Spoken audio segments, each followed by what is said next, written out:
Hello, everyone. Hope you're all doing well. It's nice to have a chance to talk to you again. This is a few days after my announcement about the books to be here. Books are here. And I'm sure you've seen that bit of 6-7 minutes of video introducing the books and the fact that they're here and the fact that you should be buying them because I want you to buy them. It's good for you. And you can also give it for a gift and also make my investments to come back and all the time that I spent with you guys for the past 3 years. If you benefited from it, you better now. It's time to pay the piper. I'm serious. Now,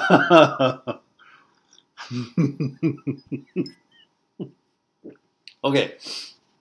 Now, first, don't forget to boost it on your social media. I want to see that video or the books or the URL of the site www.mindthatseekstruth.com on your social media so you can boost it and it can help to promote the site and people can buy it. Now, that's one thing I really ask you to do for me, to put me on the map. If you guys really believe that what I've done it has been of some help to you and you've benefited from it and you agree that it's worthwhile, as all your comments, thousands of comments. There hasn't been a day during the past 3 years that I haven't answered many emails. As you know, I've answered everything. Anybody who wrote me, I've answered them. I've treated you guys with love. Now I'm putting the pressure, right? But that's the time. We're a family, aren't we? I helped you to grow, now help me to grow, for God's sake. And now, and I've talked to hundreds of you on Skype, free of charge. Now, the ones who really can afford it, I want you to put the money out of your mouth or anything, but if you can afford it, these books can help you. As you know, you just got a taste of it from the videos, but there are a lot more into them, especially the Me, My Psyche, and I, and the Breakup Pain Handbook. These are very good books. The Transient Thought is a special book about all those things that I've said in the video about the Transient Thought books. So please do go ahead and purchase them and put me on the map, because I'm trying to help as many as I can. Also, that is the way I would like to continue spending my time in this journey of life, and helps others and also makes me very happy. Now, today's topic is about this friend of ours who wrote me about he likes a girl, but he thinks the girl doesn't like him back, and he said that he tried to invite her out on his own birthday, but then he felt it would make her uncomfortable, which is a good choice, that not doing it. He gets all these vibes that she's not interested in him the way he's interested in him, and but he's in pain, and he says that, I would like to see if there's any suggestion that could help me. So I think I will talk a little bit about that tonight, and perhaps that would be something that would be of use to him and to many of you.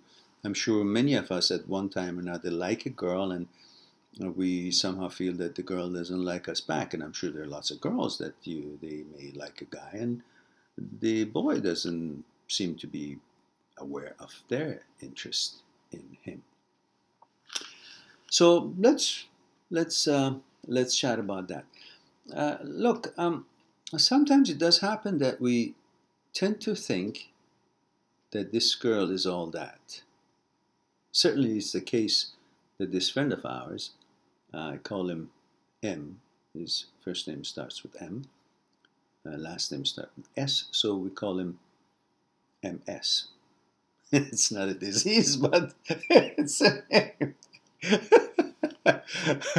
I hope you all share my my enthusiasm and my sense of humor, because I like you guys to realize there's a life out there. And just because you like someone, or you've gone through a breakup, you're going through a breakup, or you're not getting what you want, it doesn't mean it's the end of the world, for God's sake. I mean, the world is bigger than that. So let's treat it as we're not losing the whole thing. We're just maybe a bit of the whole thing that we are not getting. And that's our problem, or that's the relationship we are not getting. And that's fine. So let's realize, so that means let's have a sense of humor and talk about it in that atmosphere.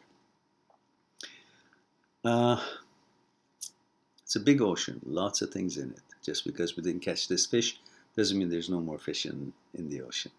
We keep paddling and we'll find more schools of fish, and we can catch ours, and we'll picnic on the shore, whatever. So this friend of ours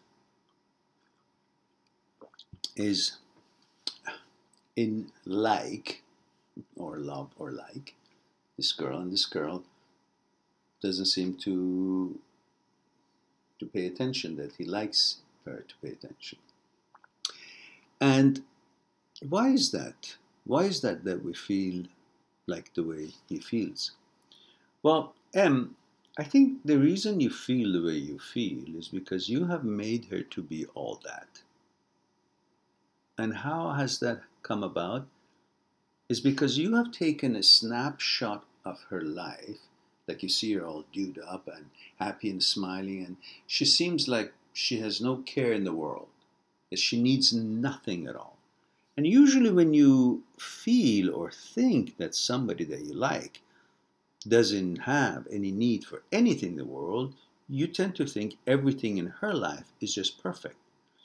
And that represents to you that she is perfect. Because she doesn't need you and you are interested in her, you think because you want something that she has, which is her companionship, and she doesn't want anything, it seems to you, therefore she's far better than you. She's superior than you. And when you feel she's, or someone superior than you, that's usually when you're attracted more. And your whole imagery has gone to work and has created an image of you and her interacting, becoming friends and getting to know each other, and then, becoming boyfriend, girlfriend. That whole scenario is palatable to you. And when you have created that and you somehow have been in contact with her, close, saying hello or whatever, to the point that you wanted to invite her out, that means you've had some close contact of this nature to this level. Which means then you have imagined being with her, imagined interacting with her, imagined being together with her, imagined that she's your girlfriend, you're her boyfriend, and you have created that scenario, an image. Therefore, you've seen the benefit of it. You've seen how that would look in your mind. When you created that image, then this desire has been born. Until you have done these images, the desire wasn't there. It was just an interest, an acknowledgement. Okay, it's a pretty girl. But when you have gone through this imagery, for one reason or another that came about, now the desire has been born. The desire to actually wanting her.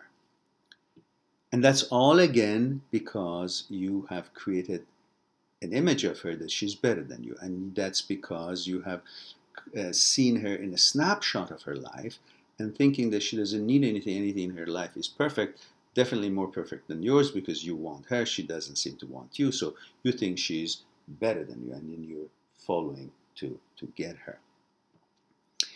And because that desire has been created, you want her more, and because she doesn't want you, at least it seems like it, you want her more because she has something that you want, but she doesn't have an interest, which makes you want more. Why? Because you have agreed, you have understood, you have accepted that she's better than you because you want her and she doesn't want you. Therefore, you think she's better than you. And the snapshot that you've made out of her, that her life is perfect, that makes you feel she's better than you. So if she's better than you, that means she's something that you desire because you want to be more than what you are. See, we've always been conditioned to want to be more, and now you see her as something that can make you be more than what you are.